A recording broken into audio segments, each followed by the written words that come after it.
Assalamualaikum warahmatullahi wabarakatuh. Sebelumnya saya mau berterima kasih kepada Ibu Tika Emilda karena telah memberi saya kesempatan dan juga teman saya untuk presentasi melalui video. Di sini ada kita dari kelompok manajemen persediaan. Yang pertama ada Andini, dan dengan saya sendiri, Haryanada Safitri, selaku moderator, akan menjelaskan apa itu manajemen persediaan. Oke, kita masuk ke apa itu manajemen persediaan. Menurut Freddy Rengkuti, manajemen persediaan yaitu salah satu unsur yang paling aktif dalam operasi perusahaan yang secara kontinu diperoleh dan diubah kemudian dijual kembali. Menurut Geraldine Wenger, Philips A. Fest, dan Carl S. Warren yang diterjemahkan Arya Farahmita, Amanugrahani, dan Taufik Hendrawan, manajemen persediaan yaitu digunakan untuk mengindikasi barang dagangan yang disimpan untuk kemudian dijual dalam operasi bisnis perusahaan dan bahan yang digunakan dalam proses produksi atau yang disimpan untuk tujuan.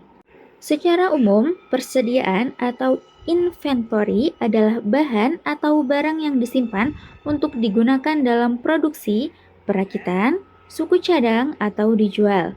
Persediaan merupakan unsur penting dalam operasi perusahaan, dagang, industri, dan jasa. Tanpa persediaan, perusahaan bisa gagal memenuhi permintaan pelanggan dan kehilangan peluang memperoleh keuntungan. Nah, apa aja sih jenis-jenis persediaan itu? Jenis-jenis persediaan menurut Freddy Rengkuti berdasarkan jenis dan posisi barang. Jenis persediaan terdiri dari persediaan bahan baku atau raw material stock, terus ada persediaan komponen-komponen rakitan, purchased part atau components, terus ada persediaan bahan pembantu atau penolong, supply stock, dan ada persediaan barang setengah jadi, work in process stock, dan yang terakhir ada persediaan barang jadi, finished goods stock. Nah, itu tadi merupakan jenis-jenis persediaan. Untuk penjelasannya, persediaan bahan baku atau raw material stock yaitu persediaan barang-barang berwujud seperti besi, kayu, serta komponen-komponen lainnya yang digunakan dalam proses produksi. Jadi kita menyediakan bahan baku atau bahan utama yang akan kita produksi untuk membuat sesuatu itu tadi. Yang kedua, ada persediaan komponen-komponen rakitan atau purchased parts atau komponen, yaitu persediaan barang-barang yang terdiri dari komponen-komponen yang diperoleh dari perusahaan lain, di mana secara langsung dapat dirakit menjadi suatu produk. Contoh misalkan kalau kita lihat, misalkan saya pernah melihat ada mobil truk. Mobil truk itu dia cuman badannya saja tapi tidak ada baknya. Ternyata itu merupakan persediaan komponen-komponen rakitan atau contoh dari purchased part itu tadi, karena antara mesin dan bak truk tadi itu dia tempatnya terpisah atau produksinya terpisah. Jadi itu salah satu persediaan komponen-komponen rakitan yang dimana barang yang diperoleh dari perusahaan lain. Seperti itu. Yang ketiga, ada persediaan bahan pembantu atau penolong yang memiliki kata lain supply stock, yaitu persediaan barang-barang yang diperlukan dalam proses produksi tetapi tidak merupakan bagian atau komponen barang jadi. Nah, jadi bahan ini itu bahan yang diperlukan tetapi dia tidak barang dari komponen jadi. Jadi misalkan seperti baut gitu ya. Baut itu kan seperti bahan penolong ya.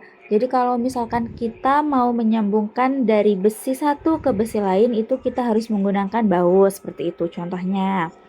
Yang keempat, ada persediaan barang setengah jadi atau work in process stock, yaitu persediaan barang-barang yang merupakan keluaran dari tiap-tiap bagian dalam proses produksi atau yang telah diolah menjadi suatu bentuk, tetapi masih perlu diproses lebih lanjut untuk menjadi barang jadi.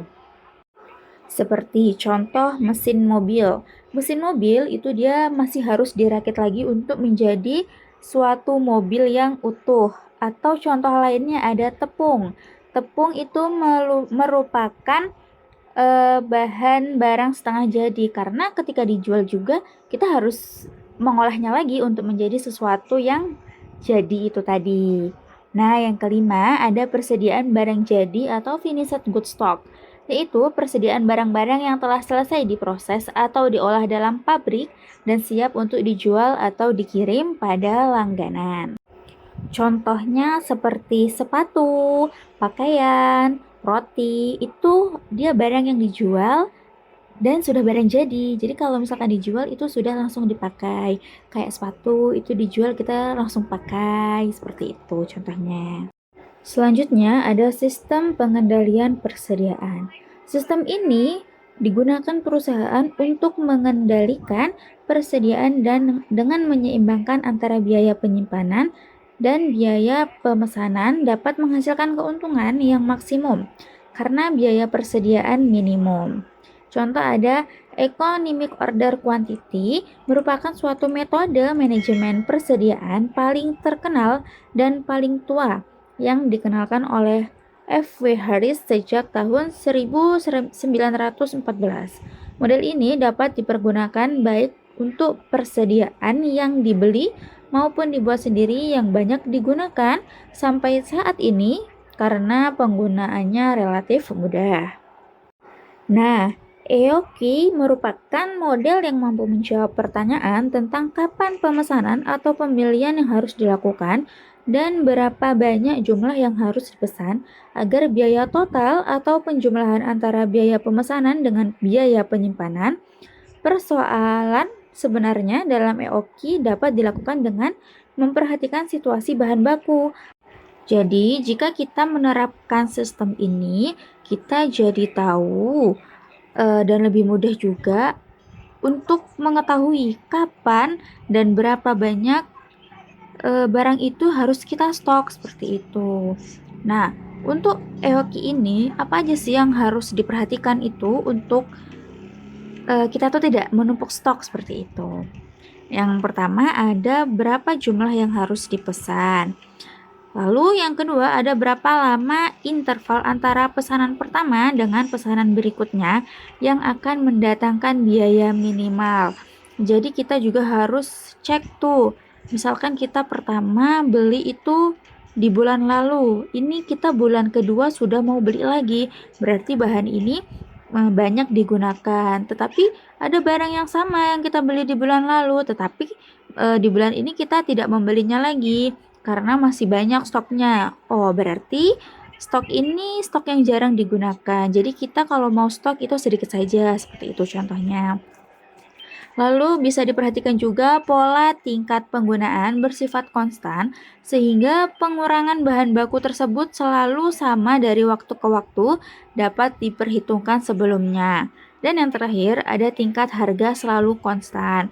Nah, tingkat harga ini dia juga bisa berubah-ubah karena setiap tahun itu biasanya ada beberapa barang yang berubah. Dari EOQ ini kita juga bisa mengetahui berapa banyak perubahan harga dari tahun ke tahun dan kita jadi bisa tahu nih gimana cara kita untuk mengatur bahan modal dan harga jualnya, seperti itu. Oke, next kita langsung lanjut ke kesimpulan.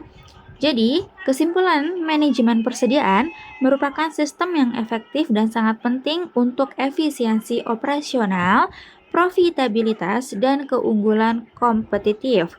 Perusahaan tanpa adanya persediaan, para pengusaha akan dihadapkan pada keadaan bahwa perusahaannya pada suatu waktu tidak dapat memenuhi keinginan para pelanggan, sehingga kontinuitas perusahaan dapat terganggu karena sumber utama pendapatan perusahaan berasal dari penjualan persediaan. Ini berarti perusahaan akan kehilangan kesempatan untuk memperoleh keuntungan yang seterusnya didapatkan. Seperti itu. Kurang lebihnya seperti itu. Jika ada kurang dari saya mohon maaf. Terima kasih untuk kesempatannya, Bu, karena telah memberi kami kesempatan untuk presentasi melalui video. Saya akhiri, wassalamualaikum warahmatullahi wabarakatuh.